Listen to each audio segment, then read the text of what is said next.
Hello and welcome to a brand new episode of Black on Black Cinema. I'm your host, Jay. I'm here with my co-host, Micah. Hey. Terrence. What's up? And Tiara. Hey. All right, guys. We are back, all of us. This is episode 294, The Dutchman. This is a 2025 psychological thriller directed by Andre Gaines, starring André Holland, Kate Mara, Stephen McKinley Henderson, Zazie Beetz, and Aldis Hodge. The logline here is a successful black businessman haunted by his crumbling marriage and identity crisis is drawn into a sexualized game of cat and mouse with a mysterious white woman on a subway that leads to a violent conclusion. So this is based somewhat on the play The Dutchman from the 1960s, and there was also a movie in the 1960s of the same title. So I'll go first because none of us have seen this movie. Look, I thought everyone was great in this. I am shocked that I hadn't heard of this movie, which was really fucking weird. I thought André Holland was great, as he always is, to be honest. I've never seen him bad in anything.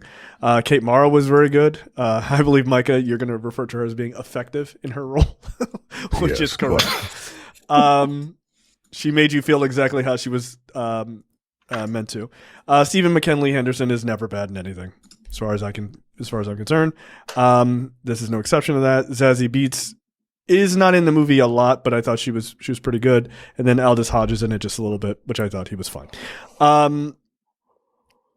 This is because I wasn't aware of the play or sort of any of the history of this. This is way more in your face black of a movie and like message wise than I thought it was going in. I thought this was going to be more of a like generic look out for that white woman type story, but it wasn't, which I actually appreciated.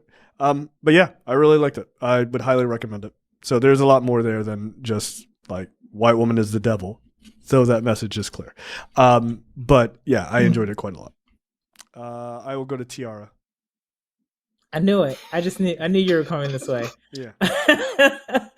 Yeah, I didn't know anything about this movie. I didn't know it was a play. I didn't know anything. In fact, actually, I think it was the first scene with the therapy stuff. I was watching. I was like, why does this feel like a play? I feel like I'm watching like a stage play. And lo and behold, because it is. Yeah, I thought everyone was great. I would say I would agree with Micah that Kate Mara does exactly what she's supposed to be doing, almost a little too well.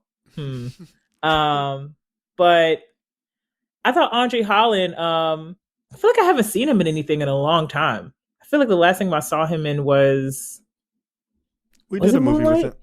We did a movie with him. It's like Reasonable Forgiveness or something like that a couple months ago. Okay. A year ago, which was good. This is pretty much like a better version of Obsession, which I think you guys did. It's slightly better than that. The fuck? I mean, wow. That movie is slightly. Just a little bit.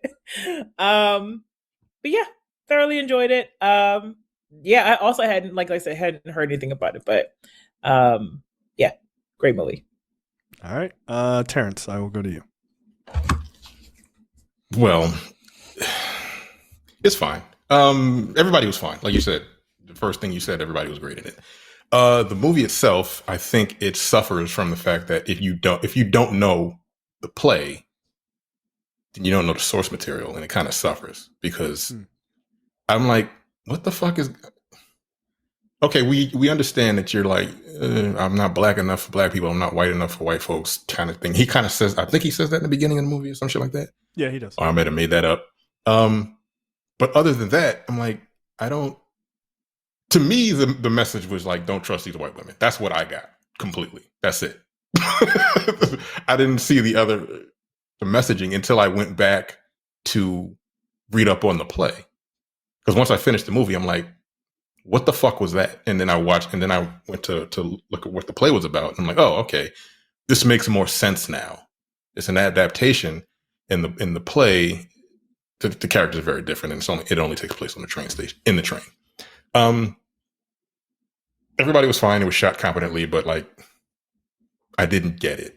I mean, I got it, but didn't. It kind of was all over the place, and I don't think it got its message across to me, honestly. So I would actually look up what the play was first before watching this, because it doesn't really make a lot of sense without the prior knowledge of the play. Okay. Micah, your thoughts? Yeah, look, I echo everything that everyone has said. I think the biggest, one of the biggest issues for me is that while I enjoy André Holland in everything he's in, I think he's a little too old for this role. I think this role, and even the play, you know, the character is much younger, and 20. yeah, like, and André Holland is right, like in his mid 40s, right? Right. And they try their best to kind of adapt this story to fit André Holland as a person, but I think this would be a little more effective if this character was like 15 years younger at least, right? To be like fresh out of college and, you know, like a wonderkind, right?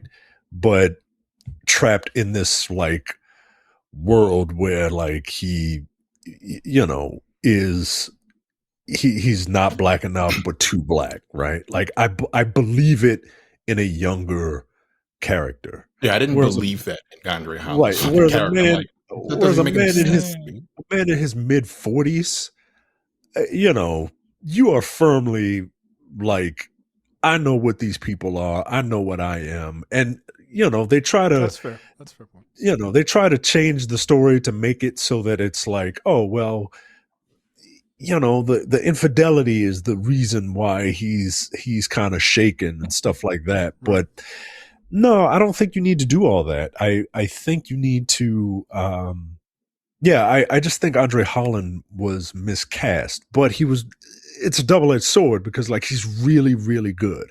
But if you were to give me somebody like, what's the dude that he says he's not going to be Black Panther, but like he's going to be Black Panther. He was an F1. Damson Idris? Yeah. If you get him to do this, I think this movie is a little more effective. And if you don't know the source material, like I didn't know the source material. I was texting Jay while I was watching. I was like, yo, why is everybody talking like they in fences? He was like, yeah. I was like, oh, okay. Well, then that makes sense. There's like a lot of soliloquies and shit. There's a lot of like, I'm just waiting for a spotlight. You know what I mean? And while I could appreciate that, but you can tell that this was like Tiara. She didn't know anything about it, but she was like, it feels like a play. Yeah. The problem is it feels like a short play, like a very short play, very short one-act play. And they have to extend it. Like this movie was like reaching for 90 minutes, right? and a lot of that is I don't want to say padding, because I didn't feel like I wasn't bored with it, but at the same time, like the beats that the stuff that it really wants to talk about is kind of interspersed between things to kind of pad it out. And the things that padded it out infuriated me. like right back here on the back of your neck. Like that's where that shit got tense. Anytime, man, Kate Mara, boy, I had a little fun with her last week in our preview episode, and she was like, oh, all right, bet. You gonna call me a 4? Bet. I'm gonna piss you off. And I got legit, like, I got mad, bro. I was heated, man. I was heated. Jesus. That's should have called how to piss Terrence off in 15 minutes, because I was fucking tight. She jumped on, I'm like, what are you? First of all, I was mad at him. Well, anyway. I felt like every time she had a scene, like I just felt myself going like, Jesus, what the fuck? Why would you say something like that? That's horrible. You know, that's an interesting thought, Micah, of like André Holland being a bit too old for this role. I didn't even think of it that way. I think someone probably in their 30s probably would have been a good person in this role, particularly because it feels like almost like a coming of age story for a black man in this movie. And you're right, like at mid 40s, you're like you're like you are established, bro. I would hope so. I would hope you were established. Like you could even keep the marriage angle, right? Like the marriage angle works better for a younger person, right? I would say the marriage angle. I actually agree with you on the age thing. Like I hadn't thought about that until you had mentioned it.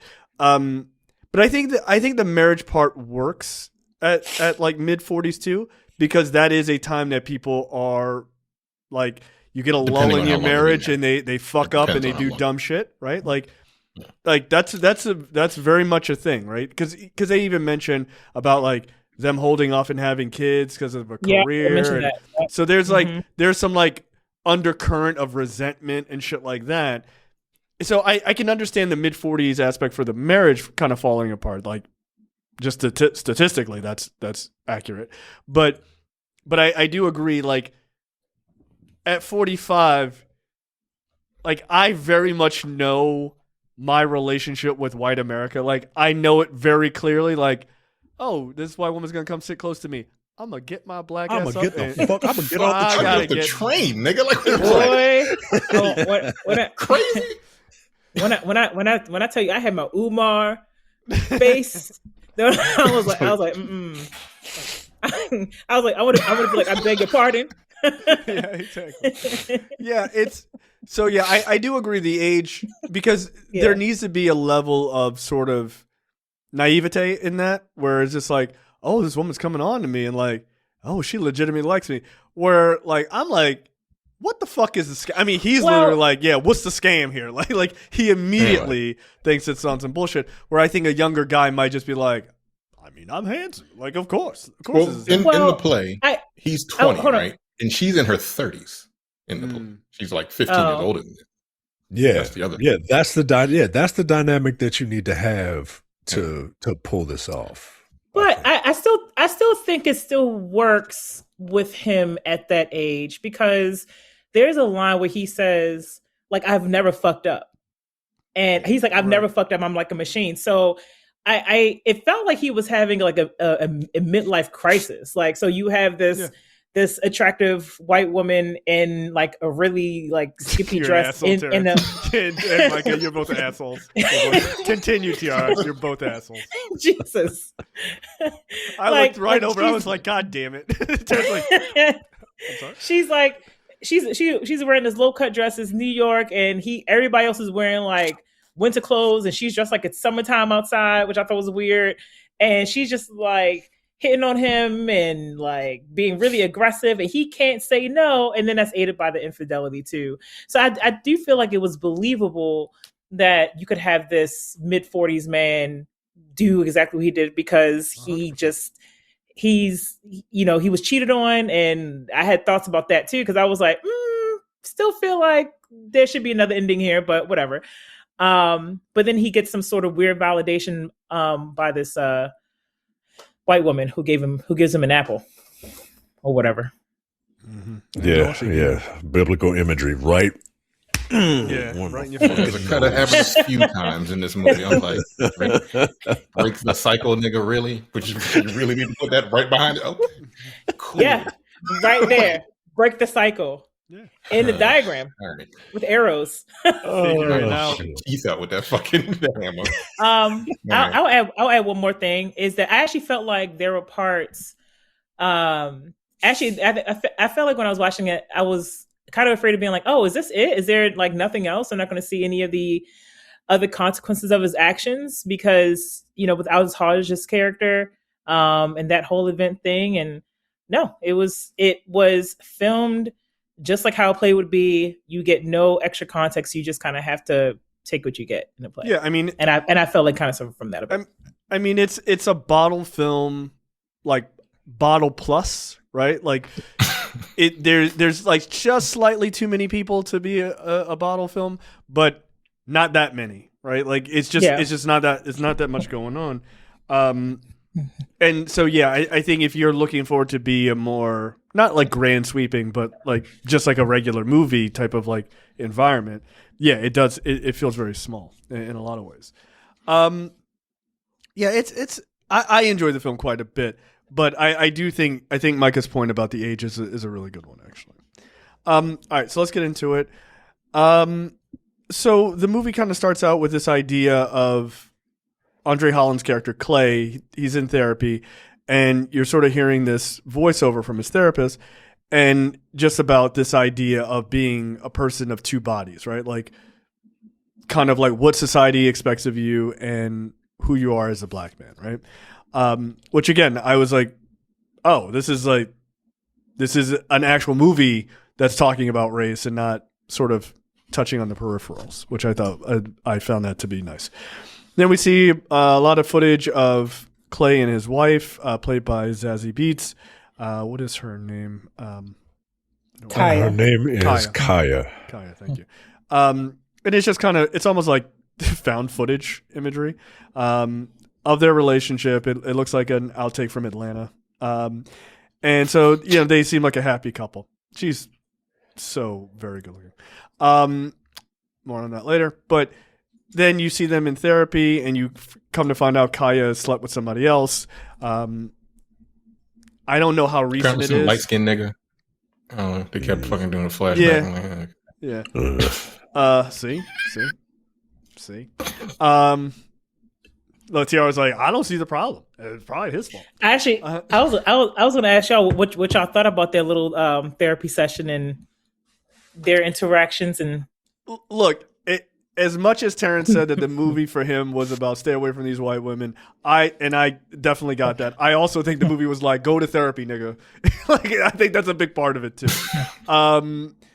Like, talk about your feelings with more than just the inside of your own head. I thought this therapy scene is good. I don't like cheaters, so I immediately hated Zazie Beetz' character, like, off the rip. Because like she gets a lot of like extra boost because she's not a piece of shit like Kate Mara's character. But I'm like, you're not a hero either. Like, she's like, well, you weren't talking to me, so I just sucked this other guy's dick. That's not an excuse, buddy. Like, that's just not an excuse. That's a wild excuse, Like, you need to go to therapy before you just fall on a dick, guys. Wow, Jesus Christ. Is that not Jesus, what so you crass. do with the sex and the heaving and the hoeing, right? Like, but I'm sorry, I don't like that. Like, you didn't talk enough, so I just went and cheated on you. No. That's an unacceptable. Go to therapy together then. Like, get the fuck out of here.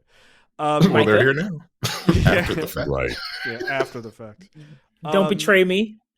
Yeah. I mean, do I need to say more? What the fuck? Like, this is it, man. Like, we're getting a divorce. No amount of therapy is gonna. I guess I'm weird like that, but no amount of therapy is gonna. If I can do it, you can do it. Like, it's. I don't get. I didn't necessarily feel sorry for Zazie Beetz' character. And I didn't really feel like her character was, like, you could tell, like, this character was not meant to be in the play because, like, it's not a very fully fleshed out character. But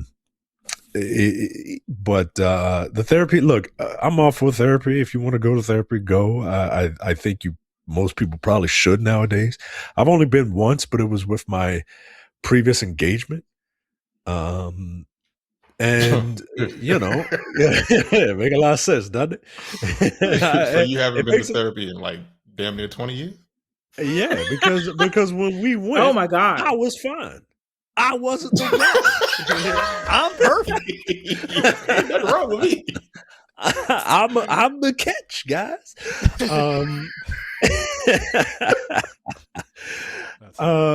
But it was enlightening. It was also one of those things that hey, this is a red flag that this probably isn't going to work. But it was one of those things that I just didn't see. So maybe I needed to go back, right? But as far as the scene in this particular movie, I look, it seemed very, kind of bog standard. As it felt like every other therapy session that I've seen in movies. So, look, I ain't got no problem with therapy. Do it. All of you should do it. No. Talk to somebody. No, Or get a friend. Is it okay to cheat if you thought your partner was about to cheat? No, it's not. Okay, What the fuck? That's insane. No, that's insane. That's some fucking That's some bullshit that you use to justify. Yeah, you can't fuck somebody else on some Minority Report bullshit. Oh, I thought it was coming. Like, no. I mean, I don't know. I know. I got a red ball, so I decided to jump on some black balls. Like, no, that's not how it works. I just felt like I should ask because look, she seemed very convincing in her defense. Start defending your gender. You don't do that. I mean, if you don't talk to me, then why can't I just go out and find someone who will not only talk to me but also, have sex with me too? So, all right. That's well, there you go. I'm just using her logic. Look. All right, we're gonna go ahead and put a big red flag on Tiara's box over there so people know. I have another question. If your partner cheats, is it okay if your best friend says she got one, you get one? You know what I'm saying? No. Oh no. Okay. No. Relationships aren't. Is it okay if he can say whatever he wants? Yeah, you don't do tit for tat. Like that's a terrible idea. Okay. It depends on what happened. Nah, it depends. I can tell which two of y'all ain't fucking married. Get the fuck out of here. You both are insane. I'm just going by what the movie said. I'm not saying these are my beliefs because I don't like cheaters. Because I feel like this movie would have been over for me. Actually, we're not even going to therapy. It's like, oh wow, that's what you did. Well, that's a wrap. I wouldn't make it to the opening I wouldn't make it to the opening credits. Yeah. It'd be like one of those like, "Hi, I'm Jay. You're wondering how I got here. I'm newly divorced." Like, what the fuck? End of movie credits. Like, get out of here. No. So that's the line for you, Mike. Because you said like 100%. You stick things out. Like if your marriage gets tough, you don't want to automatically go for divorce. But like cheating that's it. That's a wrap. That's it. That's the line, yo. That's the line. You were there. I made a promise to all of y'all that I wouldn't step out on my wife, and she made it to me, and I would kill all the spiders for her and all that shit. Y'all were there, right? I was there. I was there. That's the line, That's man. The agreement. That's the line. That's the agreement. Is emotional cheating? Does that does that cross the line? The fuck is it? First of all, what's emotional cheating? Okay, emotional cheating example would be if you found out your spouse was texting someone and was like talking about like how unhappy they are in their relationship and how they're a good person and like that's of the opposite of the opposite sex or whoever you want to fuck. Whoever you want to fuck. Emotional. That's cheating. when we need to go to therapy. That's when we need to go to therapy. Emotional cheating. That's when we need to go to therapy. Just as bad as physical cheating. It's bad, but I don't know, man. There's something about. There's something about physical cheating. Yes. Look. Yes. Dude, I have heard some stories of people what they have talked to other people about, and I don't know, man. I'd be pretty fucking mad. I'd be pretty mad. I would be. Yeah, I'd be pretty mad. But that's what I'm talking about, sticking it out and going to therapy and shit like that, right? Like, that's what you do.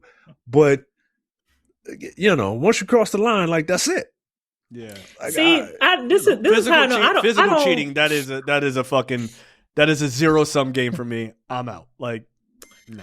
I don't know if I'd ever be able to get over emotional cheating. Like, this is how I know. I don't know if I'm suited for marriage because I'm like, I don't know if I can go to therapy over that. Like, that's I don't know. If I find that you're texting someone at your job and being like, man, like my wife is such a bitch. She just gets on my nerves and she got so fat and she just that's fucked up. I get it. That's what I'm saying. You'd be unacceptable. I'll be ready to throw you out the fucking window. You're like, why are you talking to this nigga like that, yo? Why are you talking about me? You find a little ways to ask about how their day is, sending them pictures, be like, oh, I wish you were here, thinking about you. So absolutely fucking not. No, What's this is the nigga on the other end saying?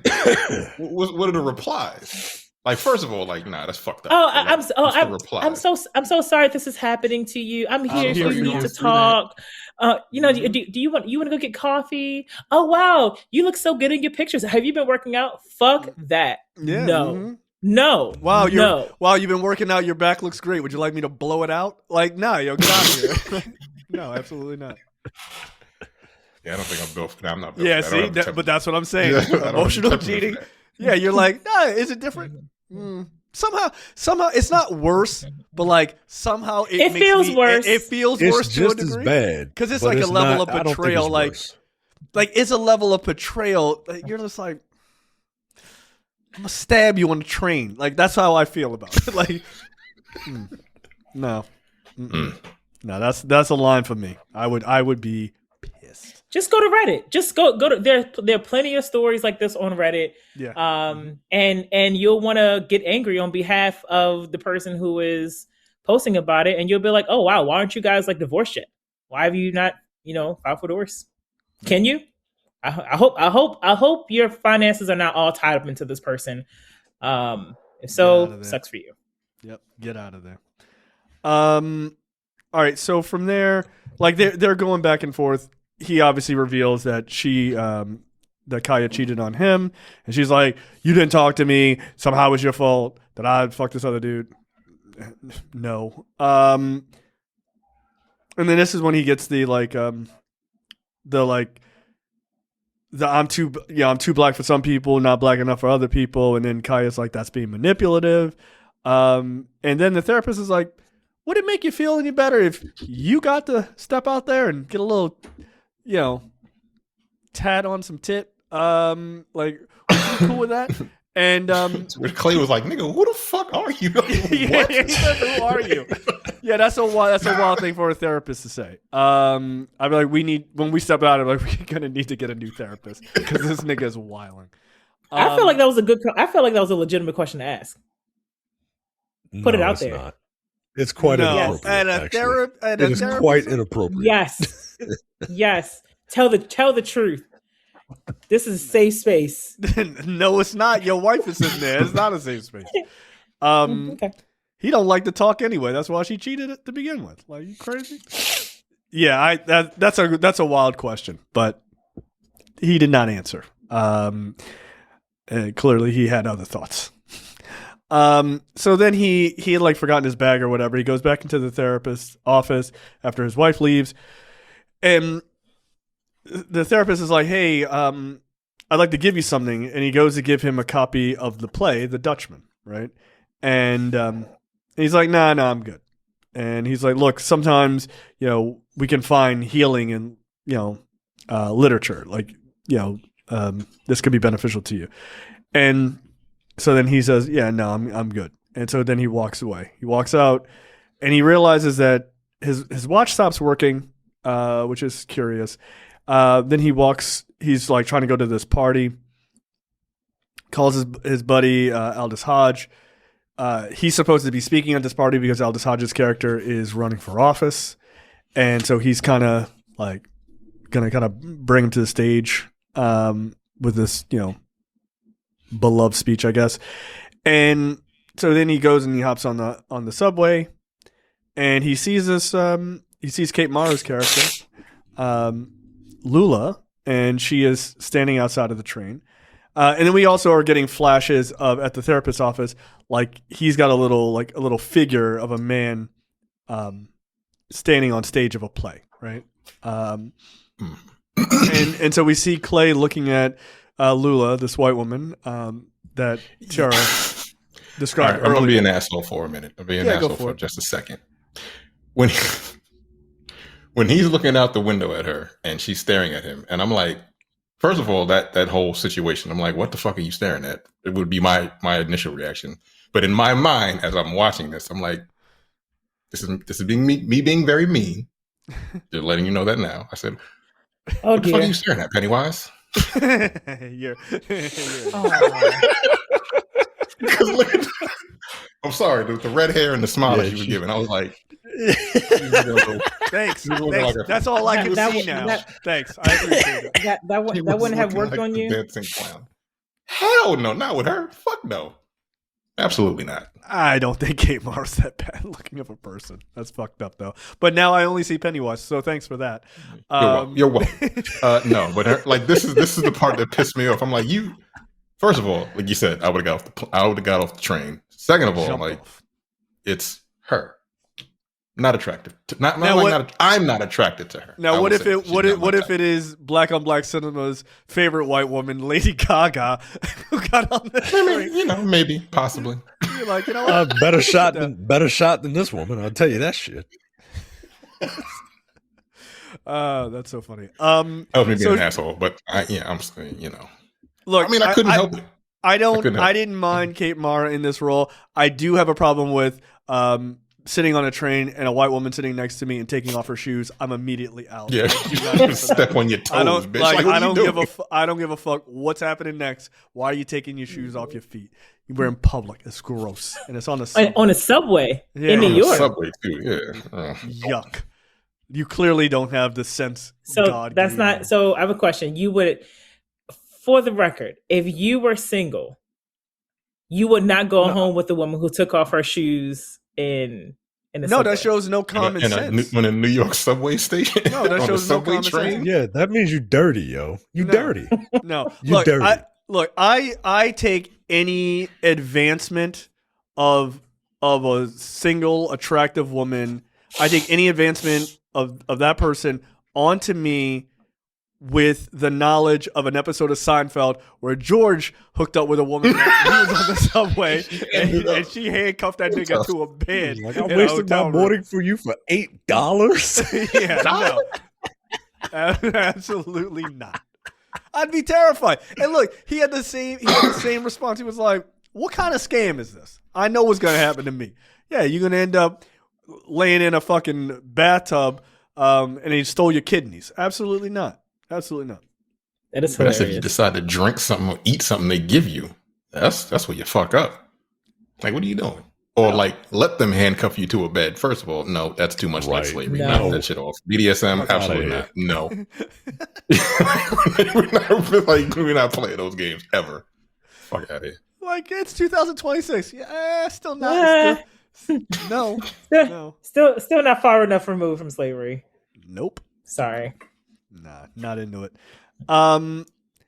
Yeah, I'm not like. Look, Clay gets up and he's just like, she sits not near him, next to him on a train that has plenty of empty seats. Absolutely not. And so she's like, "Hey, you were staring at me," and he's like, "What? What are you talking? Like, leave me alone." And he literally gets up and goes and sits on the other side of the train with literally the sign behind him that says "Break the Cycle." I did not notice that at first. That's very funny.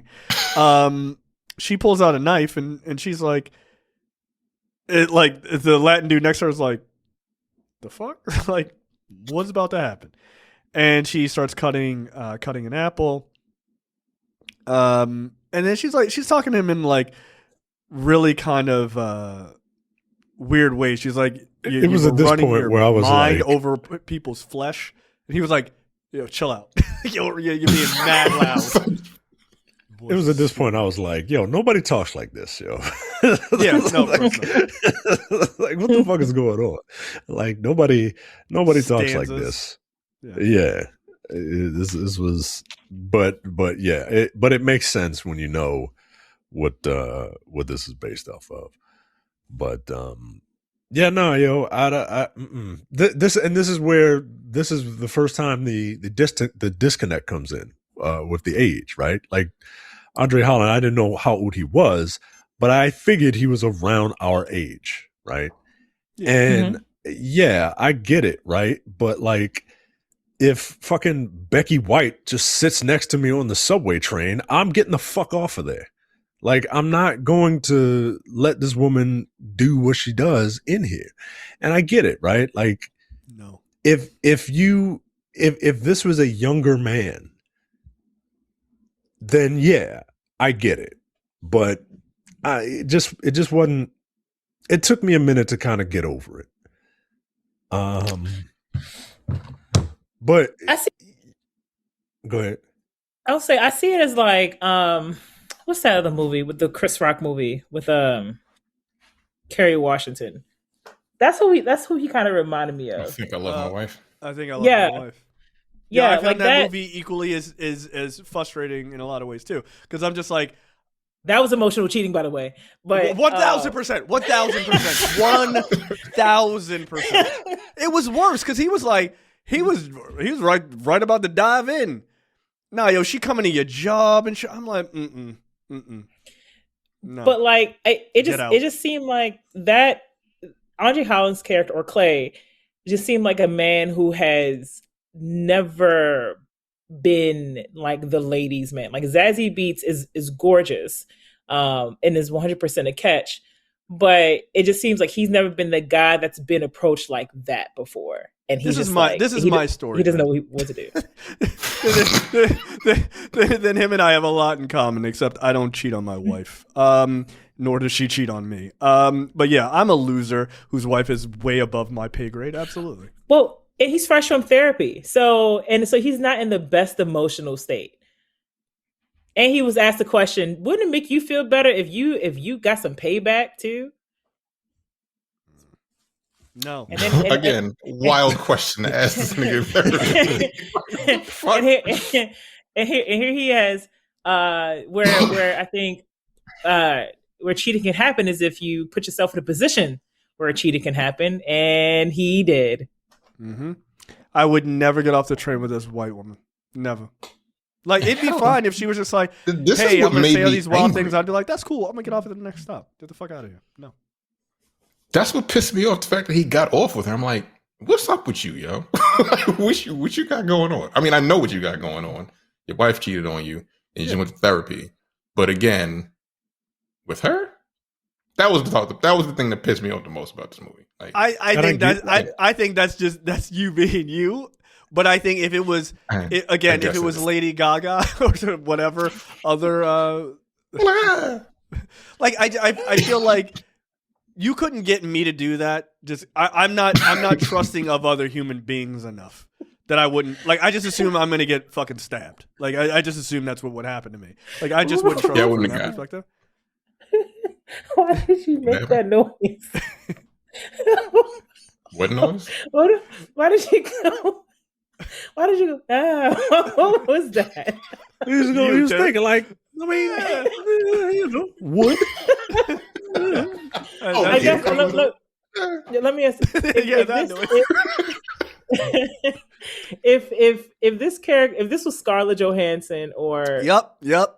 What time? What train stop we getting off on? Like, I don't need to be in a part of that. Am I going to be the odd man out here? I don't think she's super attractive. Yeah, you're the odd man out here. That's fine. I think she's attractive. Yes, I think she's. I mean, she's attractive, but she's not like drop dead gorgeous to me. Like, no, fuck out of here. I think it's because I kind of hate white people at this point that I don't think any of them. I feel like that's a lot of the filter that's going on. It makes sense. Yeah, like it's a filter that like y'all all get on my fucking nerves, and you're less attractive because of your race to me.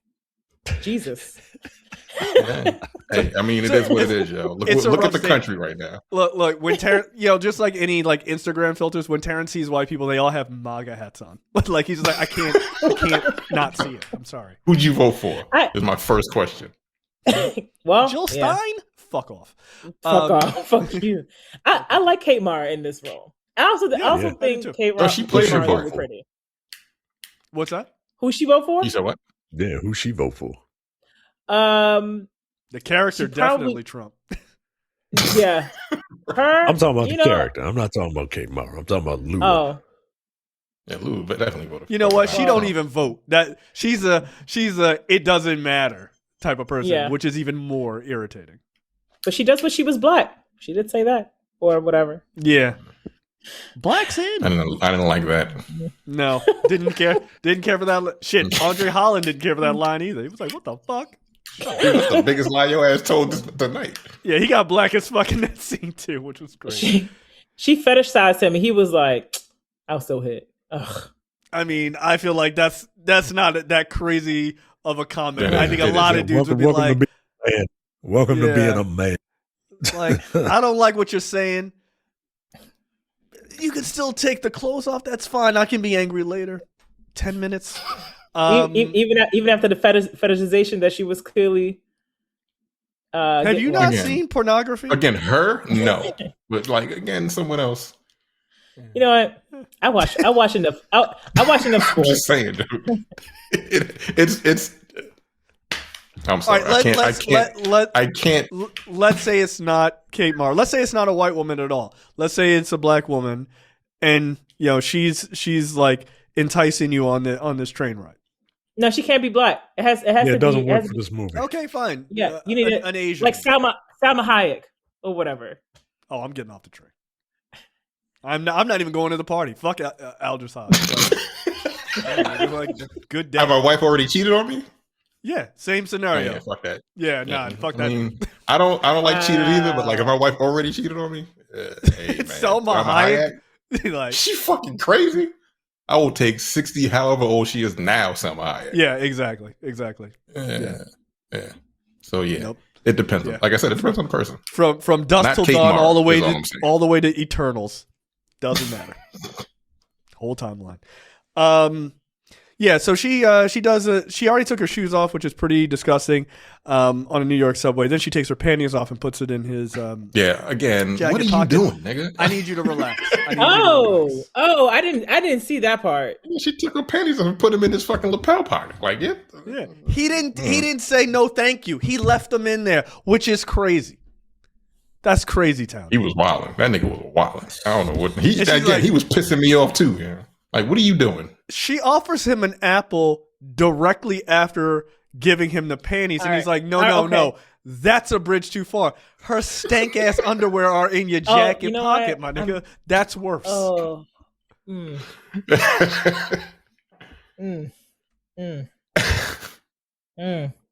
Unacceptable. Yeah, she also says, like, would you like to be down with me, Mr. Man?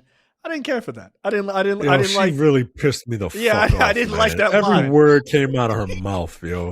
Yeah. Every word that came out of her mouth. It's like when you watch an interracial porn and the white woman is calling the black dude a nigga. I don't like that. I don't care for that Click. shit at Click. all. Get the fuck. I do not recommend. Wait a minute. I don't think. I did think she was watch this for 3 minutes. I'm gonna watch this for 3 more minutes, and then I'm gonna turn it off. Not pleased about it. Yeah, TR, that's it. That's it. I did think she was gonna call him one because I was waiting for it, and she didn't. I was like, oh, well, she almost did it. I was did. surprised. Close enough. Yeah, that enough. was fantasy. She didn't call him a nigga at least once. I'm surprised she didn't say it while they were having sex. Where you're like, they probably. I wonder if it was in the script, and Kate Mara was probably like, I can't do this. Yeah, no, you can't have me do that. Like, I was in Fantastic Four. That was really bad. I'm not gonna fuck my career up twice. White people jump at the chance. White people jump at the chance to say fucking nigga. She would have said it if it was in the script. Well, actually, fun fact: one of the actors on Stranger Things who played a racist dude was supposed to call the black kid a nigga, right? And he refused to say it. Yeah, he refused to do it. He saw it and he was like, I can't. Yeah, good for him. He saw his career flash in front of his eyes. He saw those fucking YouTube mashup clips of him just saying nigga 45 times. He's like, nah. There are only 2 people who get to do it and have their career survive: Walter Goggins and Quentin Tarantino. Yeah, that's pretty much it. Yeah. And when you combine the two, right? Exactly. He said that shit like a million times in Hateful Eight. It's like, god damn. Like, so they so when they're on they get off the subway together. Mistake number 1. Actually, it's like mistake number 7. She takes her shoes off again. I cannot stress this enough. Do not do that. She kept switching shoes. Yeah, had 2 pairs of shoes. Yeah, no, I understand what was going on. I'm just saying that's gross and weird. So a black woman falls down the stairs a little ways from them. André Holland's character Clay runs over, helps her pick up her things, and it's like, oh, let me help you. And she's like, oh, you're so nice.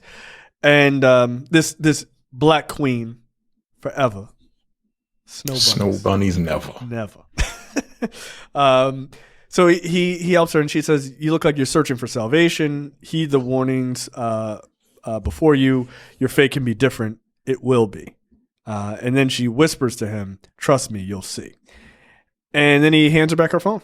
And then Kate Mara's character comes up and it's like, "What was that all about?" He's like, I do not know.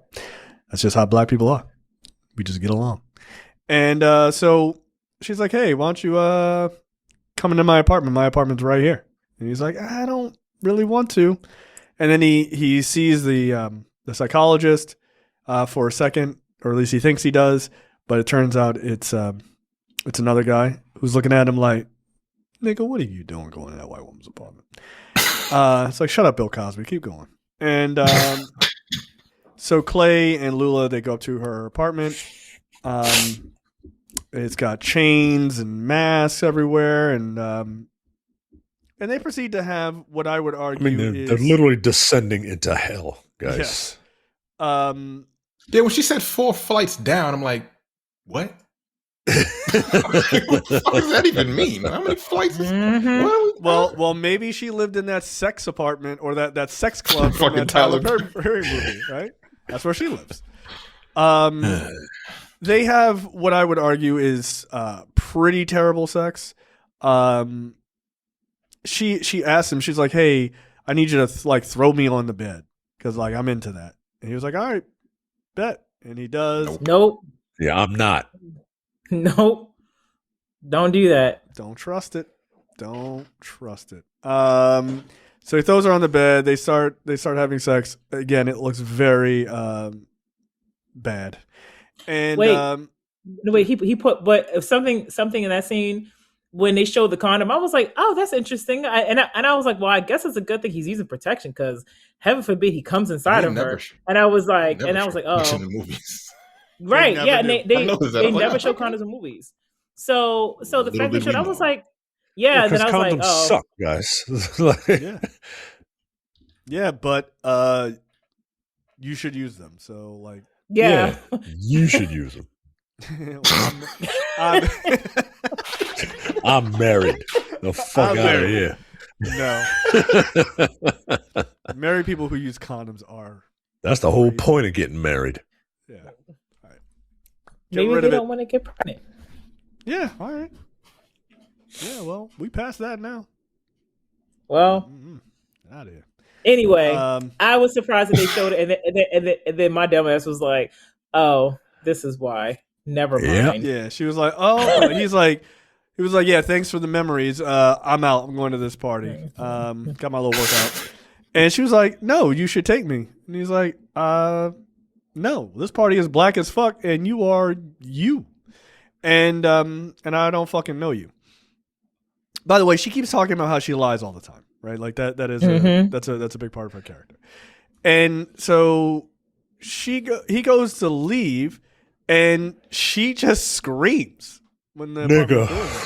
I was like, "Oh no." I'm in a world of trouble, dog. I had to pause the movie. I had to pause the movie. I had to take a quick walk around the house. I had to blow off some steam, man, because this is what I be talking about, yo. This is what I'm talking about. How long we been doing this show? This is what, episode 294? 15 years saying the same shit. Don't trust them. All I can do is like what the and when she said, look at that, when I scream the world stops. I'm like, yeah, buddy. I was like, ooh, nigga. I mean, yo, I get like hitting nails on the head, but sometimes you need to really fucking nail that you need to beat the shit out of that nail. And that line right there, I mean, you took a sledgehammer to a nail with that line, man. Yeah. Jesus Christ. When I scream, the world stops. It's like, and he when he closed that door and walked back in, all of his blackness was on his face. He was like, "God damn it, I fucked up." Like he knew he fucked up. And she's like, "Oh, look, I have a bruise on my arm." And he's like, "Yo, what the?" And she's like, "And I have DNA." I was like, "Oh no." And the I'm going with the DNA jam. was his semen in the condom, and she tied it up, put it in her bag. Because remember, because leading up to this, she was like, "You're gonna take me? You should take me to the party." And he's like, "I can't take you to the party." And I think she also was like, "Do you love me or whatever?" So she's like Yeah, she trying asked to, him that. She was yeah. like, what did So she like, say? Tell me you love me. He's like, I don't lie about yeah, that shit. Fuck out of here. Yeah. I just met you 19 minutes ago on the H. He's like, you don't have to mean it. I just want to hear you say it. Bitch, what? Nah. why? Then why? Oh, For what? and also like before, while he was getting ready, you see like that quick flashback, and it's like her true form, Mhm. which is like this creepy old white lady. Because Bitch in from the Shining. like, oh, you know what? Because like when they were talking before, See, it is and an age she's thing. There you go. and she was talking about gray hairs, and she was like, yeah, like one gray hair for every like years of experience or whatever. And he was like, you're talking like you're old. And I was like, that's super interesting. Why would you say that? And then when they start having sex and he tries to take off her top and she's like, no. And I was like, huh, why is that? And then of course when you see her true form, you see that she's like this super old crone looking lady. And I was like, oh, that's probably why. All of this is probably fine, but everything else is Yeah, she got old titties. She didn't want them to see. That's why that old man was looking at him like, "What the are you doing?" Like, Yeah, exactly. and he's also seeing the therapist. Like he's seeing like the therapist in one shot, and then it's like another guy in the next shot, and he's like, am I seeing things? Why am I seeing the guy in my therapy session? Right. So I thought that was very creepy. I did like the somewhat supernatural elements of this movie. I liked it. Did you? Okay, so how did you see those characters? Because I saw them as like God and the devil, right? Like that. That's how I saw it. Who, the therapist was God and she was the devil? Yeah. Well, the therapist's name was Amiri, which is the name of the play. The dude that wrote the play. The guy who wrote right. Yeah. I don't know, man. I don't know what the fuck was going on. I was just like, I mean, to me, she was the fucking devil, straight up, like the white devil. Sure, I would probably say angel and demon. Yeah, I mean, just the idea of I lie all the time. That's a Luciferian ideal, right? Like the devil lies constantly. So maybe that's it. But they usually lie and tell you what you want to hear. Like she wasn't telling anything. This nigga, he was just like, she was just fucking. What the fuck? Yeah. Just straight fucking with him. So they're in the. So he's like. So she had screamed at the apartment. He's like, all right. I'll take you to the party. Please stop screaming. You're gonna get me killed. Would you have stayed? I mean, I would. Again, you wouldn't have been in this situation to begin with. But when she screamed, would you have gone back in the apartment? I'd be like, look, do what you got to do. I'm not fucking get the. But there was a witness. Yeah, bro, you're kind of. Yeah, the witness. The witness just looked at him as he was walking out of the apartment. And she screamed. Right. Yeah, but she was still in the doorway. I'd have been like, "Can you believe this bitch?" Yeah, right. I'm like, this bitch is wild. I don't know what the fuck is wrong with her. And like, you would have to face the consequences later. Like, yeah, I had sex with her. I didn't fucking. But again, it's a white woman against her word against yours. So, and she knew that. Take my chances. Fuck that. I couldn't. No. And and so he takes her to the party, and they're in the cab, and then he's like, "Nah, like I'm out. Like this is crazy." He gets out of the cab to try to leave her. She literally gets out and goes to stands on the street, and then just starts screaming. And all these people are like, white woman, are you okay? Did that nigger hurt you?" And then next, they're headed to the party. She's like, "Don't walk too far away." This entire scene was like, Micah messaged me. He's like, "Yeah, I'm watching it now." And I said, "Where are you in the movie?" He goes, "They just got to the party." I was like, "Oh, it's about to get crazy." Like, yo, this whole scene is nuts. He shows up, is black as fuck. Everybody there is like super black and like politically connected and all this other shit. And he shows up with Pennywise. And I hate you so much, Terrence. I swear to God.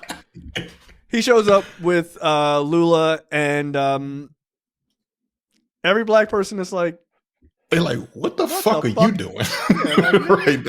Aren't you married to exact same Zazie reaction Beetz? Like, get out that we would all have. Yeah. Showing up with some white woman. Right. Yeah, that would be nuts. That would be Terrence showing up to a party with Lady Gaga. I'd be like, what the fuck is going on? This is crazy. And so like she's like saying all this shit to like some of the guests that are like kind of a bit racially inappropriate. She's like, oh, this black guy is like a neurosurgeon. She's like, you're a doctor? Like, oh, I just, when I think of a doctor, I don't think of Like someone you? who looks like you. I was like, oh, this was maddening. Like I was. Yeah, this I was was time for thoroughly a break. You had to take another break. Yeah, man. Like, what the fuck? Like, she was pissing me off, man. Like, Jesus Christ, bitch. Like, what the fuck? Because it's literally. There's a lot of evidence of people just walking around with this mentality. Yeah, And Of course. you know, you literally got it's literally the talented 10th are in this party, and here's this dumb white woman like, I mean, you're a doctor? What? Huh? You don't look like a doctor. You've got hair on your head or some dumb shit. You don't look like a doc. Like, this shit pisses me off, man. yeah. And You're then- going with the and then dark when- side or and- not, Mike? Because this is how I feel. Like, I'm telling you, it didn't piss me off that much because I'm just figuring that's how they all fucking think, dude. So I'm just like, yeah, part for the fucking course. But you know what's so interesting about this character, right? Because this character is just straight up evil, and she does not give a fuck about what she's saying, and she knows that she's just toying with them when. I think the other one was like, what kind of question is that? Like, what is that supposed to look like? And she's like, well, I mean, what do you think? I mean, what do you imagine was he a doctor? Clearly playing like this racial cat and mouse with them, knowing that at the end of the day, she's doing it like on purpose, and it's so insidious, and which makes you know that when they do it in real life, it's intentional. Well, stop beating around the fucking bush and just say what the fuck you mean, bitch. Like, just say it. Say it. Well, it's because it pisses you off that much more, right? Like that's Yeah, sort of they like, know what they're doing. They know what they, Yeah, they right. know what they do. They know it. They know it. Stop treating like I'm like, yo, I don't. They're trying to Is gaslight it you. fun? Is it fun to be gaslit? Is it fun to make people go insane? I don't think it's fun. That's why I don't do it. It's hilarious that this movie is what's over the Because like I think that way, right? I'm just not as vocal about it as Terrence is. Like I really do try. I stopped trying. I don't give a fuck no more. Yeah. And that's my thing. I don't want to have to stop trying. But goddamn, yo, like they're really making it hard, man. Especially nowadays. Nowadays it's real hard. Real hard. I go to Florida every year and I gotta put up with her fucking dumbass friends and shit. And it's just like it's getting real difficult to treat people with respect.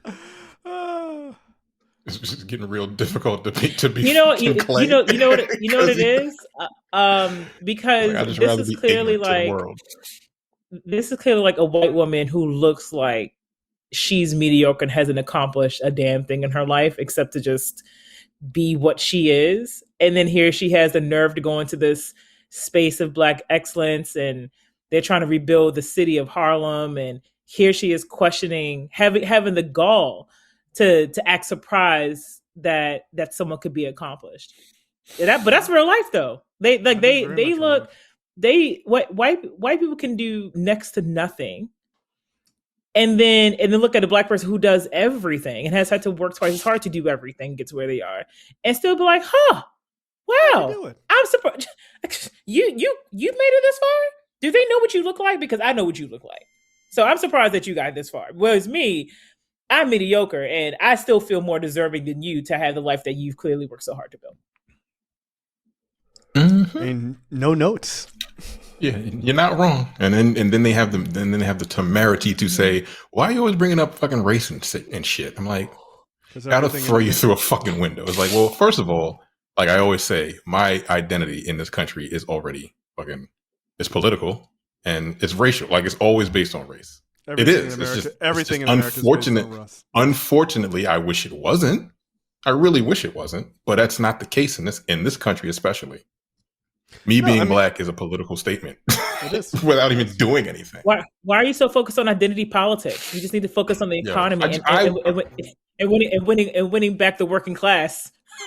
I just watched Don Lemon had an interview with Sam Harris on Today. I don't like Sam Harris. I don't like. I don't like that nigga either. I don't. He had a conversation and he was talking about like who is Sam Harris? Politics. He's a neurosurgeon. He's a neurosurgeon. He does like philosophy. He's a neuropsychologist or something like that. Yeah, but he does like some philosophy and debate and shit like that. Yeah, he was having a conversation with and Don Lemon pushed back. He's like, "No, that's a bunch of bullshit." Because he's like, this whole woke shit is causing what's going on in this country today, like identity politics, this is all this other stuff, and Obama got elected, and this, that. I'm like, yo, okay, man, okay. And Don Lemon was like, no, we're not, fuck that. That's not true. But yeah, that shit drives me crazy. But these are the people that we have to deal with. Yep. Just mediocre folks. The people on your side. Shit. Right, I was going to say, and Sam Harris. Right, even the people, even the fucking, he considers himself a fucking, like a leftist. Yeah, and I'm like, so if you are, how do you not see the shit? I mean, you're white, so you don't actually see what we go through. But like, come on, man. No, like Sam Harris and many people who think like Sam Harris, like I normally have the tendency, and it's not really fair, to think that when I hear people say opinions that like I vehemently disagree with, like just for shorthand, I'm like, this person's a fucking idiot. Like Sam Harris is not an idiot, right? He's not dumb. I know that. No, he's not dumb. He's a very smart guy. But he has what a lot of intelligent white people still have, which are blinders on, and they are not willing to work to take them off. And that to me is a level of sort of intellectual laziness that really kind of pisses me off. He doesn't see it, and other white people don't see it like Bernie Sanders. I don't think Bernie Sanders is like a stupid person either, but he doesn't see it either. Oh, we got to worry about the working class. Everything in America is tied to race. We don't have healthcare because of race, right? Because white people don't want to have, they don't want to have to pay into a system that benefits other people who don't look like them. Like, and if you're a white person, you're like, I don't mind it. Yeah, you don't mind it. But there are a lot of white people who do mind it, like 100%. Right? Half the people that voted mind it. Absolutely mind it, right? That's the problem. We don't have those things. We don't have, advanced fucking trains and shit like that, because God forbid these people will be able to get up and move around and do all these things. And my money would have to go to that in like this equal, sort of egalitarian society and everything else. They do not want those things. And people like Sam Harris have lived in a world where white men have dominated for so long. And he has probably worked his ass off to get where he is. I'm sure he has, right? He's a very smart guy. So he just assumes that in a world where there's no slavery in the United States, that if you just work hard, you can get there too. And you're worried about all this woke stuff because that's stuff at the margins. No, bitch, that's everyday life for people. Like, it's everyday life. And the idea of like people not being paid the right amount, people not getting jobs, people, being, groups of people, black people specifically, being incarcerated at higher rates. And then when they try to get a job because of the things like, having to check the box on applications, that affects us. So it's not just about money, it affects us. There are policies or lack thereof that affect black people and people of color very specifically that do not affect white people nearly to the same numbers. They just simply don't. And that's why those things exist. It's easy to say, well, this group has more money and this group doesn't have more money. The question is, why do these groups have more money? What do you think? White people working harder than black people? You think white people are working harder than Latin folks in America? Get the fuck out of here. They're not. But they have a leg up, and they don't largely want to give up that ability to be on top.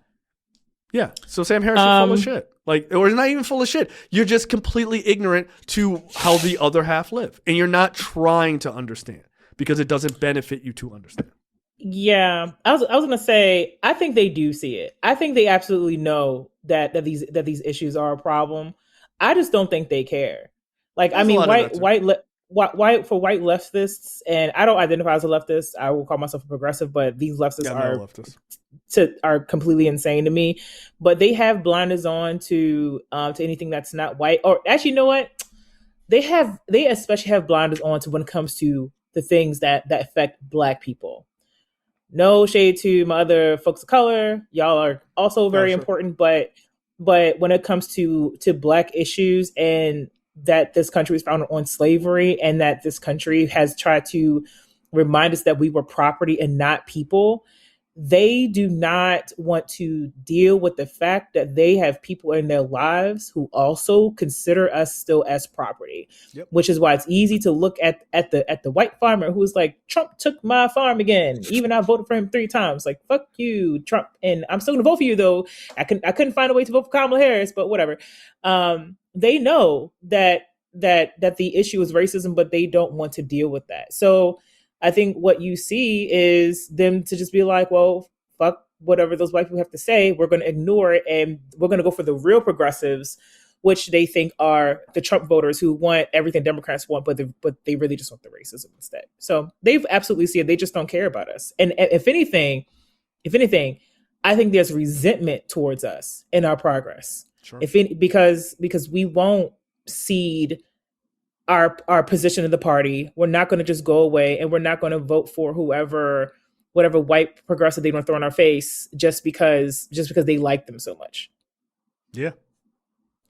It is still tight about fucking Bernie Sanders. I literally, yeah, they are. It's all over Threads today for whatever reason. Yeah, I literally went back and forth with somebody on Reddit like just yesterday about the 2016 race, and they're like, well, the DNC and the super delegates or whatever. I was like, they never even got to the super delegates. Bernie lost.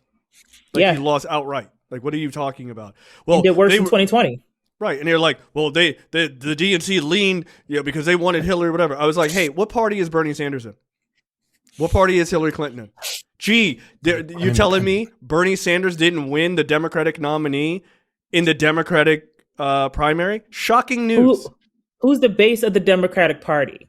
It's black people, and black women very specifically. Then there you go. They hate that. I'm telling you, they can't stand that. They do not like the fact that sorry. If you want to build a coalition, you better get your ass down to South Carolina and North Carolina and all of them. And but they don't want to do that. And look, you can like it, you can hate it, you can think he was good or bad, and I'm not even debating any of that. But that's why Biden beat Bernie Sanders, is because they're like, well, all the Democrats got in line behind Biden once he got to South Carolina. Yeah, because that's where the base of the party is, you dumb fucks. That's why Gavin Newsom was down there last year. Yeah, you better get down there and start eating some hog mogs or whatever the fuck they eating down there and try to connect. He's not going to win the nomination. But it's something about that Jasmine Crockett though. I don't know what it is about her that makes me not want to vote for her. Yeah, right. Exactly. And I don't know if y'all seen the polls. Although she did say something the other day, I was like, that's not a good look. Like, I wouldn't have said that. That was what did she say? Dumb. She had some statement. They were talking about, I forget the woman's name. She's a black representative. She's a Democrat. Maybe she was a Republican. I don't remember. But she was a black representative, and she was representative for the Virgin Islands. And she was texting with Jeffrey Epstein like during one of the one of the hearings, and he was like feeding her questions. And they asked Jasmine Crockett about that. Well, maybe she was, that's one of her constituents. I was like, nah, don't just defend her just because she's another black woman. That's a terrible look. Like, you're getting fed answers from a pedophile. Just be like, abandon ship. Like, bitch, I don't know her. But like, get the fuck out of here. She can't sit with us. Yeah, like, defending that was insane. It was just nuts. It did not make her look good. It didn't. But I will tell you, I saw some of the poll data and saw the demographics. Very interesting that a lot of white people, a lot of the white Democratic voters or would-be Democratic voters voted for, mostly for Tallarico. Yeah, I mean, here's the thing. I don't care whichever one of them wins because I will support both. I like both of them. But yeah, no, it does not shock me that it's going to be pushed down on racial lines. By the way you win Texas is through Houston. So just a thought. Just a thought. We tried the white guy before. Didn't exactly work. But Beto came close, though. All right. Anyway, so back to this. Back to the movie.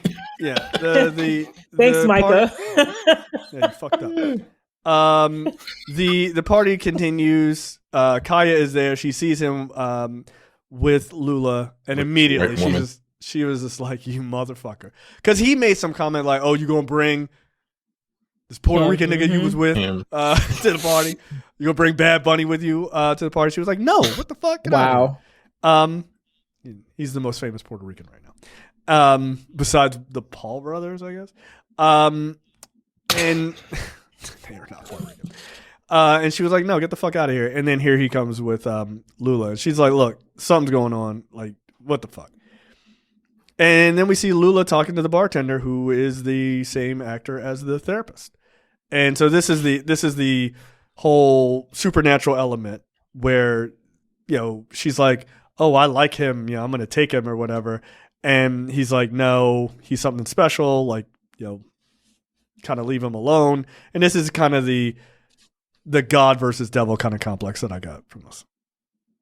But you find out a little bit more about these characters later on. And she's like, "Oh, just wait for the fireworks." And then she starts drinking a lot. It starts like kind of dancing around. Nobody's dancing. This is a serious ass fucking event. And here she is getting super wasted. He tries to talk to her and she does something that was fucked up. He was like, "The situation is crazy." And she starts raising the voice. She's like, "Don't call me fucking crazy." He's like, whoa, ease your voice. Like, slow down. Which I thought was hilarious. And then he tries to take her purse because it's got the used condom. Ew. Which is, the issue in it.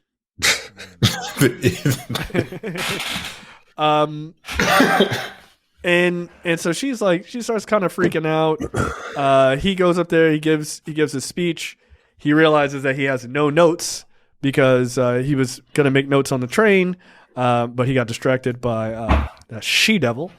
And so he looks down, his hand has blood on it, foreshadowing on some Lady Macbeth shit. And then he just kind of wings it.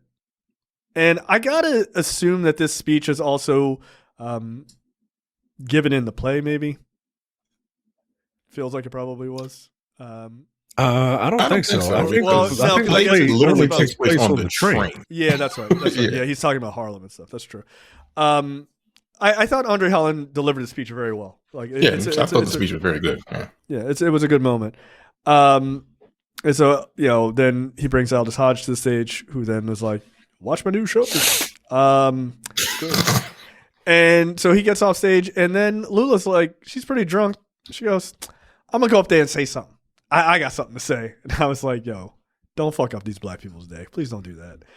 And so he was just like, "All right, bet." And he just ripped the purse right out of her hand and ran out the party. And she yelled at him and chased after him. Saving his friend, but he's trying to get the purse open. He can't get it open. She runs out. She's screaming that this black man stole the purse. He, of course, is immediately arrested because when white cops hear a black man doing something, they show right the fuck up. Except for all the other times that black people are in trouble. He ends up in jail. Do cops just patrol the beat in New York? I don't know. There's a lot of people there. I don't know. I'm assuming they might not. Do they still? I guess they got beat cops. In pairs, but they be usually like riding around, not walking around. Maybe they were getting a hot dog or some shit. I don't know. Yeah. From Gray's Papaya, probably, right? There's two cops on a beat, walking around like Mormons together. He gets arrested. He sees the therapist in jail, and the therapist is like, "Look, like the book. Like I was trying to tell you, like really look into the book. You gotta figure out what's happening to you, and he's basically like, look, all of this shit is fate.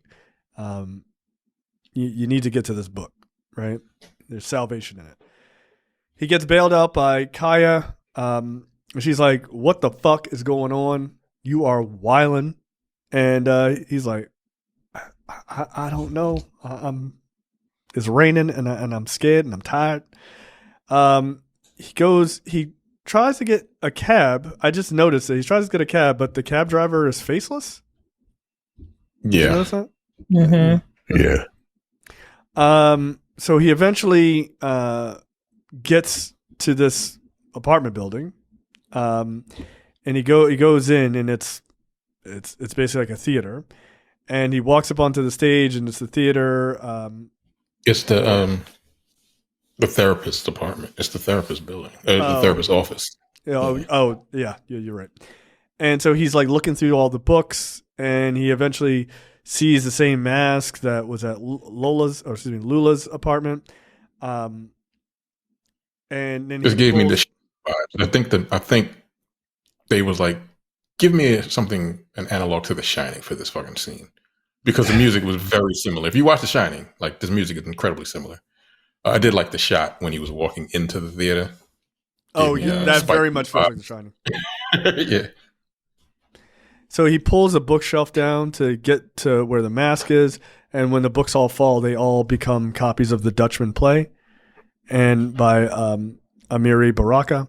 And so he sits and he reads it, and he realizes it's just what's happening to him, like word for word. And so he realizes that he gets stabbed to death in the end. What do you think about now that you've seen the movie and now that you know what the play is about and how the play ends? What do you think about this adaptation of this? Right? Like, it's not a straight adaptation of the play because it would be a half an hour long, right? But they did make a movie of it. I don't know how long the movie is. Yeah, Jay was talking about that before we got on. I'm curious to see all the scenes you see in black and white that's from the that was the actual movie. Yeah. But what do you think of this idea of how this is of a way to adapt something using the source material in a meta way? I don't think I've seen an adaptation like this before. No, I certainly haven't. I didn't mind. I thought it was actually clever, right? It's like a rushing nesting doll sort of thing, right? It's like the play inside of a movie that's referencing the movie that is based on the play, right? Like there's a very interesting layers in that. I like the idea of that, is that the play, while it's determining what's happening, he has the ability to change the kind of the narrative there. But I thought that was cool. I thought it was interesting. I think like I said in the beginning, reinforce. Yeah, I was about to say. I think to reinforce Terrence's sentiment, if you don't know,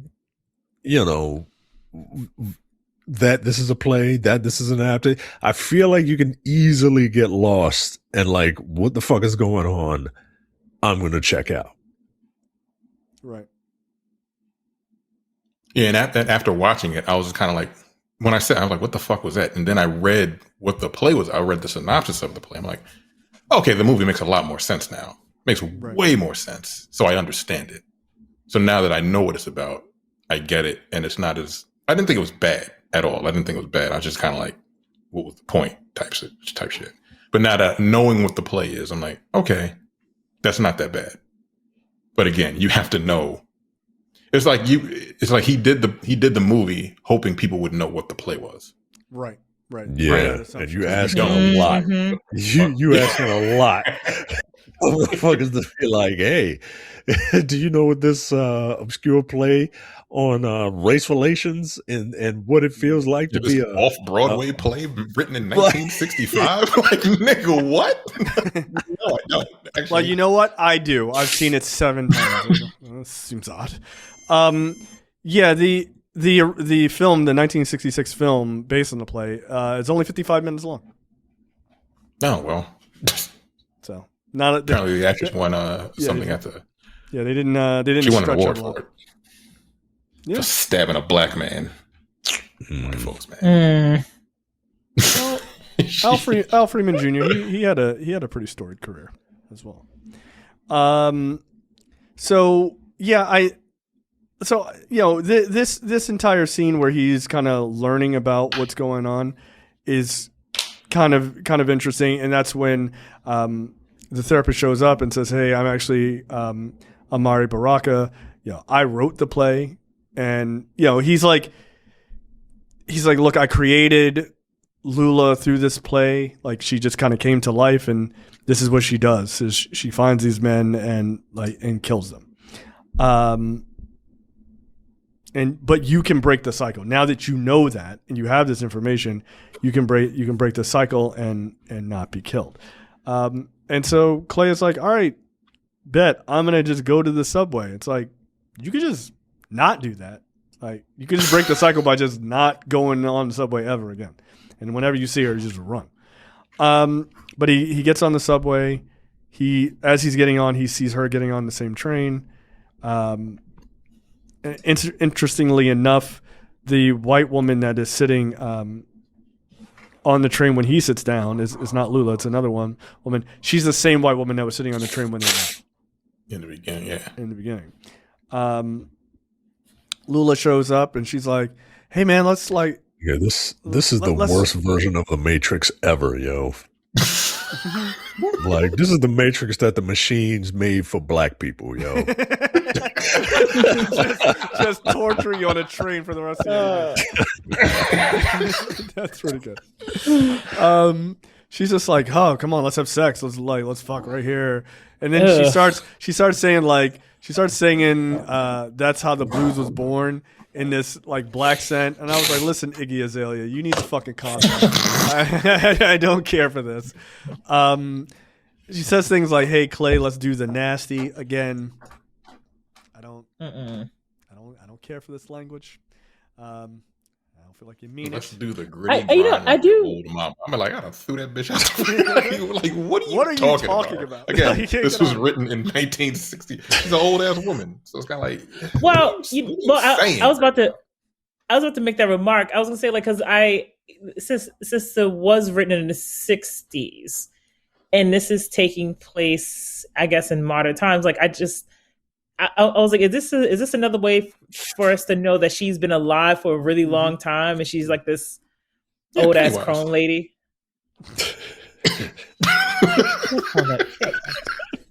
She shows up every 7 years or something like that. Isn't that what it is? 27.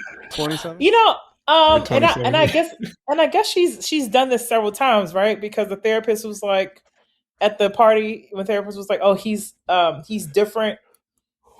Yeah. So I guess she comes around every now and then and stabs a black man named Clay in the chest. Yeah, she comes by every 27 years and stabs a nigga named Clay. is what I'm saying. I mean, that's what happens in the play. Like in the play, that's the cycle. She kills this dude and then she waits to find another one. Yeah. She calls him a black bastard. She says, you ain't no real black man. You're just a dirty white man. Which, yeah, she was saying some wild shit. I'm like, what year is this? She was be off. Yeah? She was basically saying he's using like white people terms. Called him Uncle Tom. Yeah, I don't care for that. Like, it's like that white dude calling that black ice cop, like a house nigga, like a house nigga. Like, don't do that. You're like, it's like right message, wrong message. No, knock that shit off. Yeah. A white man called a black ice cop a house nigga. Yeah. Yeah. Yes. See, this is. Look, life is complicated sometimes. It be complicated. Like you can't. I feel like saying you can't say that. I can say we that. can say that. Yeah. Like, but you can't. Exactly. You don't even think it. Yeah. Don't even think it. Like, You can think it. Like, I get that. It's like, but don't say it out loud. You can't say it. We're gonna let you off the hook this one time. You say it again, I'm gonna knock your teeth out. All right. Don't make me Like, defend this nigga. I hate him. I hate that motherfucker. Like, come on. We are not on the same side here. Yeah, and then Clay goes off on this whole rant, which I have to imagine is from the original play, which is that felt like from the play. Yeah, it was like, I could kill you, I could kill all these white people, like, and this to me is the moment where the therapist says, like, basically, don't let your rage like define you, right? Like that is kind of the whole point of the cycle, is that white people do fucked up shit. We react in a most human response, which is like, bitch, I'll kill you. And then it gives them like justification in their mind to bring upon violence on us. Though they generally need very little in the way of excuses.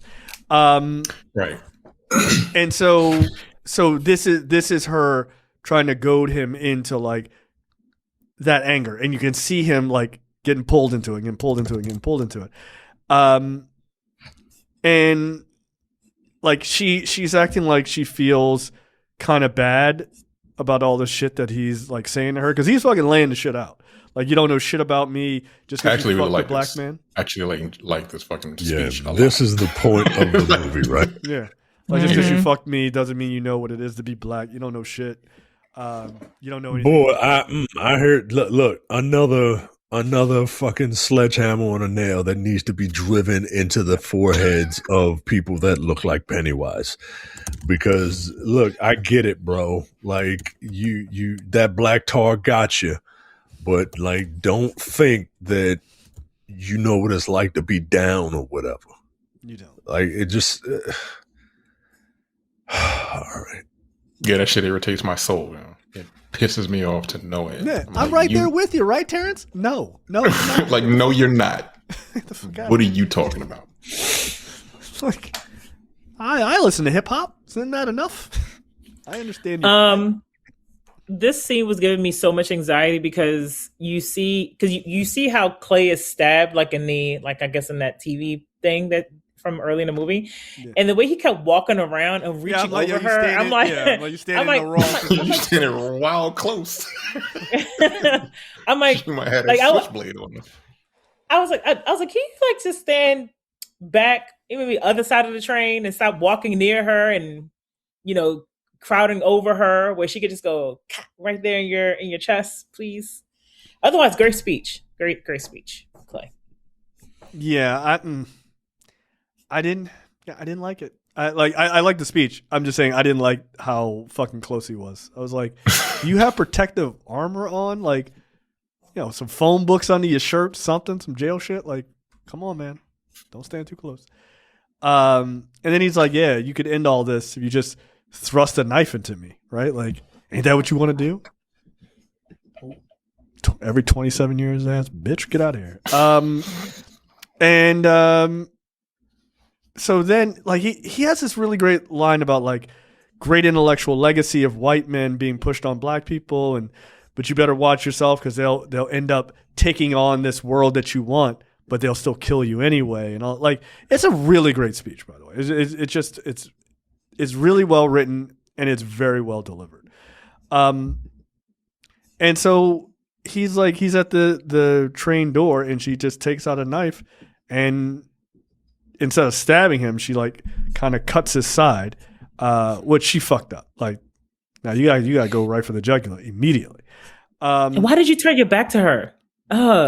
Yeah, never. And so they're on a train. You get like flashes of what she looks like an old white woman.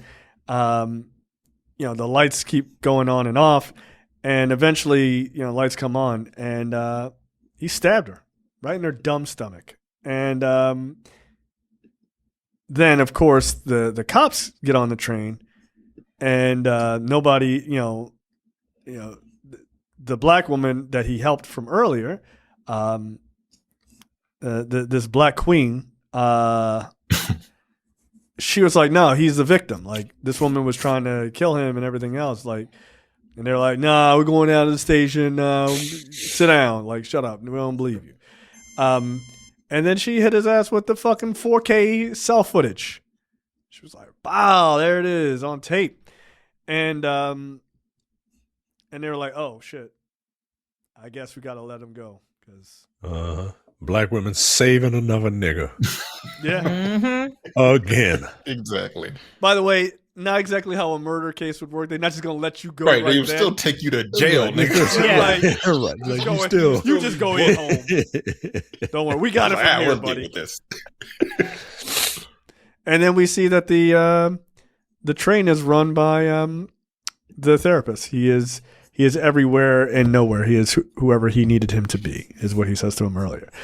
And then when he looks down, like even his cut is gone. So he's fine. And Lula is dead, and she looks like an old white woman. That's revealed. Which really puts into context that whole party scene. Right? Yeah, Like, where everybody's like, yo, what the fuck? So is that what they were seeing? yeah, I like to think that that's what they were saying. This old white woman. Ew. Yeah. yuck. Say you love me. No. Ew. Get out of here.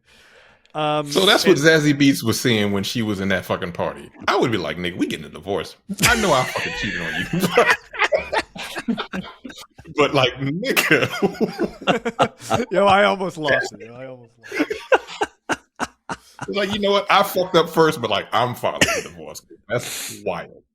What kind Well, of you choice saw is You make terrible decisions, bro. And this is coming from somebody that broke up our marriage first. What the fuck? Well, you saw like Aldis Hodge's character's reaction. He was like, okay, cool. Right, he was like, Nigga, what is They're like, did you take What? something? He was like, did they give you drugs? Like, what is going on? You know what? That could be why the reaction of everyone else was just like, it was like a Super side eye, strange. but it wasn't like completely like, oh hell no, he did not bring like this woman here. Like Like, It he brought was- some of my grandma. like a Yeah. charity. He was like, I'm doing charity. This old poor woman. yeah, hasn't been out of her that house makes in that makes decades. sense now. Like that, because their Yeah. reaction could have been much stronger.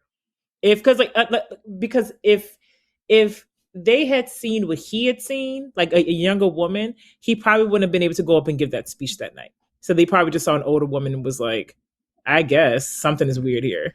Like, all right, bro. Like, everybody's got a fetish. Yuck. But- And it could also make sense why when she started screaming and dancing and all weird, like people were like, bro, she got to go. But if she's an old lady, there's only so much, people are going to do about an old lady. So Yeah. Does she have dementia? Like, what the fuck is going on?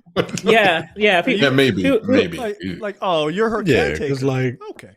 Okay. I gotta imagine that woman that was standing next to that neurosurgeon would have beat the shit out of somebody if she looked like Kate Mara. You know what I mean? Right. Yeah. Like, Exactly. yo, you call my friend. Exactly. You don't think my friend is a goddamn doctor because he black, nigga? Like, what the fuck? Right. Yeah, and it does make sense if you think about like the things in which she's saying are the words of an old. They're the thoughts and words of an old white woman. So you're just kind of like, Right. okay, Mm. like what do you think of when you see a doctor? Like, yeah, that's exactly what an old white woman would say. Like, that's fucking Right. wild. Like, oh, they're letting Negroes be doctors in hospitals. Right. Amazing. Like, all right, thanks. And so yeah, he does what any nigga does when he fucks up. He goes back to his black wife and is like, "Please, baby, please take me back." Like, and No. he's like, "We need to talk." What do you mean? No, she cheated on him first. She owes him an apology. And he was like, no, I know. slept with I mean, for him, Hilda, I'm sorry, my bad. no. I mean, actually, for both of them, the answer is no. Like, there's no saving this, in my opinion. But whatever. Break up. Nah, you got to let him back. That ain't his fault. He got sad, and so he slept with some like 97-year-old white woman. You didn't know. Micah, do you think that marriage is salvageable? You see them making it past this? My marriage Little- wouldn't be salvageable, so that's all that matters to me. I don't know. Some people, some people put up with that shit. I do not. I wouldn't have, if I was her, I wouldn't have answered the door. How about that? I would have kept the door going. What do you want? Yelling through the glass like, wow, Jay, but you were the one who broke your. Well, you would have been the one who broke your vows first. No. I'm a hypocrite above everything else. No, you can't come in. Get out of here. No, like, so he goes up to the house and he's like, can we talk? And she's like, about what? And his answer, which is the correct one, everything. First off, you cheat at first, and then you start from there. Like that's how the conversation has to go. And then she hugs him, and then she Only fair. Yeah. Like, you fucked up first. And so he goes into the house and he sees that he's got the Dutchman play in his pocket. I think it would have been funnier if if he went to reach for it and the panties fell out the other pocket. Like, oh shit. Jesus Christ. but because he's now seeing her for who she is, it's just a pair of fucking bloomers like some old lady. Like, oh, these aren't sexy at all. And so he sees the book, and then he realizes that he was being hypnotized as the pages were being turned by the therapist. That was what was happening. And so, like, he looks in the mirror, but his reflection moves slightly at a different speed than he does, and I guess that represents like the both versions of himself, right? But now they're kind of synced up. I kind of saw the whole thing as like the whole movie was a fever dream based off of this like hypnosis that he was like, hey, let me show you something. And then he flips through it and then like he's mesmerized or whatever. And then the whole movie plays out. And then he's like, now you that's how this therapist is able to deal with his patients. He takes them on a wild fucking journey for an hour and a half. And then it's like, all right, now you know what you got to do now, right? So now that you know what you got to do, now that you've seen what can happen and you know how to fight through it, now go talk to your woman and, make sure she apologizes to you first because she fucking cheated on you based on a fucking hunch. Yeah, don't cheat. Jump into conclusion, man. Yeah. That nigga would be a fucking trillionaire by now. Yeah, like this is a terrible idea. This is a terrible idea. Like, no, it's not. Turns out that's how Zazie Beetz lives her entire life. That's how our marriage is devised. All right, that is it for episode 294, The Dutchman. Check it out wherever you can rent movies, and we will see you guys next week for another preview episode. See ya. Take it easy. Peace. You're watching the Black on Black Cinema YouTube channel. Make sure you check out our full reviews of Black movies, past and present. And every other week, we do a preview episode where we talk about a random topic that affects the Black community.